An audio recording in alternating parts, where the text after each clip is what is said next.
என்ன சொல்றாருன்னா, செயல்பாடுகள் செயலாக இருக்கணும், அது சிந்தனையில் இருக்கணும், அந்த சிந்தனை சைவமாக இருக்கணும், அது சிவ தத்துவமாக இருக்கணும் அப்படின்னா பாம்பன் சாமிகள் சொல்றாரு. அந்த விளக்கங்களுக்கெல்லாம் இப்பொழுது எடுத்துக்காட்டாக அதனுடைய வளர்ச்சி பெற்று வந்துட்டு இருக்குது. பாம்பன் சாமிகளுடைய சமாதி நிலையம் திருவான்மையூருக்கு ரொம்ப பேருக்கு தெரிஞ்சிருக்கோம், சிலருக்கு தெரியாமல் இருக்கும். அதனுடைய வளர்ச்சி ரொம்ப எப்படி வள்ளலாருடைய இருக்கோ அதுக்கு சமமாக வந்துக்கிட்டு இருக்கு. ஆகையினால எல்லாருமே வள்ளலாருடைய வழிமுறைகளை கடைபிடிச்சு அந்த செயல்படுத்தணும்னா அது பாம்பன் சாமிகளுடைய செயலுக்கு தான் வரணும். அது எல்லாரும் அந்த வழியில் கடைபிடிச்சு வரணும். ஏன்னா அந்த பாம்பன் சாமிகளுடைய சபையில் கூட ஒரு சிறப்பான உறுப்பினராக தான் நம்ம சௌரன் இருக்காரு.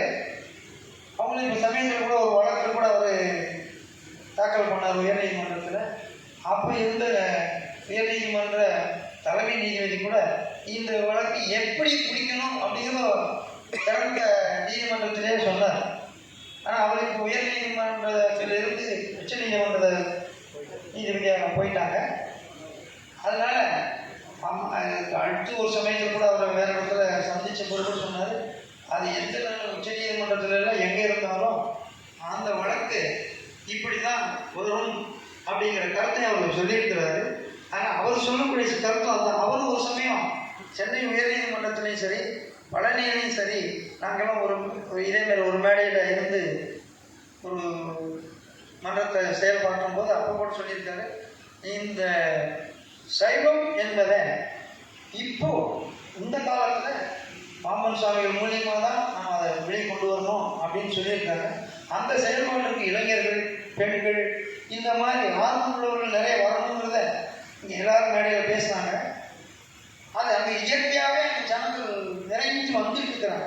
இதை என்ன சொன்ன இந்த சைவ சித்தாந்த கொள்கையில் பரப்பக்கூடிய ஒரு விழாவை அந்த பகுதியில் நடத்தணும். அது 3 ஏக்கர் பரப்பளவு உள்ள ஒரு பெரிய நிலப்பரப்பு உள்ளது. அங்கே தாராளமாக செய்யலாம். அதுக்கு வேண்டிய செயல்பாடுகளை நாங்கள் செஞ்சு கொடுக்க எங்களுக்கு அந்த வாய்ப்புகள் இருக்குது. அது சரவணம் எங்களோட இருக்காரு, அதனால் அதை செய்வோம். ஆனால் அந்த மாதிரி நேரங்களில் உங்களை மாதிரி சித்தாந்த கொள்கையில் ஈடுபாடு உள்ள பெரியவர்கள் எல்லாருமே கலந்துக்கணும், பெருவாரியாக கலந்துக்கணுங்கிறத என்னுடைய பணிவான வேண்டுகோள்.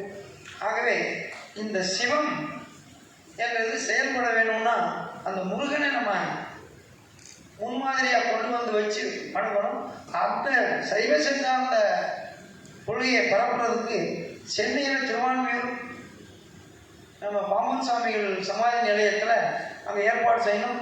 அங்கே நம்ம சகோதரர் சரவணன் சொன்ன சக்தியையும் சிவமும் சேர்ந்த சக்தியுடைய முருகனையும் அங்கே ஒரு இது மாதிரி ஒரு நிகழ்ச்சியில் அவங்கள வச்சு செயல்படுத்தணுங்கிறத என்னுடைய ஆர்வம். அவருடைய ஆர்வத்தினுடைய வழிமொழியராக நான் அதை கேட்டு எல்லாரும் அதுக்கு ஒத்துழைக்க வேண்டுமையும் மருத்துவரை அதுக்கு வேண்டிய சிறப்பான விதிகளை ஏற்பாடு பண்ணி கொடுக்க வேண்டியதும் பணிவாக கேட்டு இந்த வாய்ப்புக்கு மிக்க நன்றி. வணக்கம்.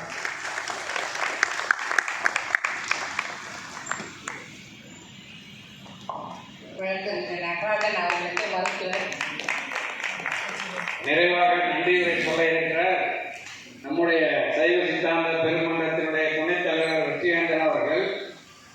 நான் நிறைவாக ஒன்று, அவர்தான் மெயின். நான் சைவ சித்தாந்த துறைக்கு பதவியேற்றதும் 2015.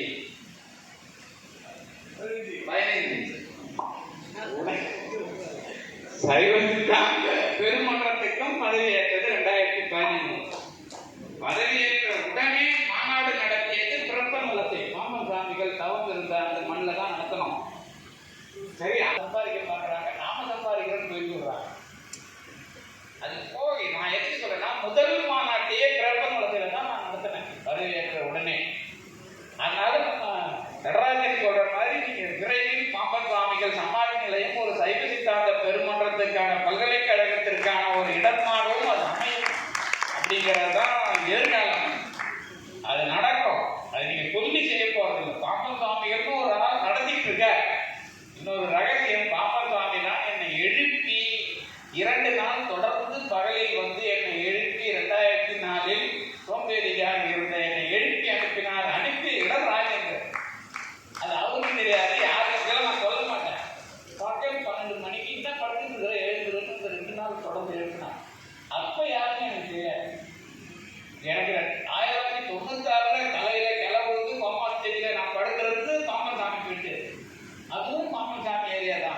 டிஹெச்ல கோமாவில் இருந்தது. அதுக்கப்புறம் 2004 எனக்கு இந்த மாத்தியாவையும் பிடிக்கல, குடுத்தையும் பிடிக்கல, என்னடா படித்தோம் எதுக்கு இந்த வாழ்க்கை அப்படின்னு நினைச்சு வீட்டிலே இருந்துட்டேன். பகல் 12 மணிக்கு வாசல் இருந்தேன். அதனால தான் நான் புத்தகத்தில் ஒரு படத்தில் அந்த காட்சியை படமாக போட வச்சேன், ஒரு ஓவியர். இப்போவும் நான் பாம்பன் சாமிக்கு நான் பார்த்த உருவத்தை தான் வரைஞ்சிருக்கிறோம், முக்காடு போடாமல். அதுதான் நான் கொடுக்கணும்னு நினைச்சேன். அது கொஞ்சம் இந்த விடுமுறை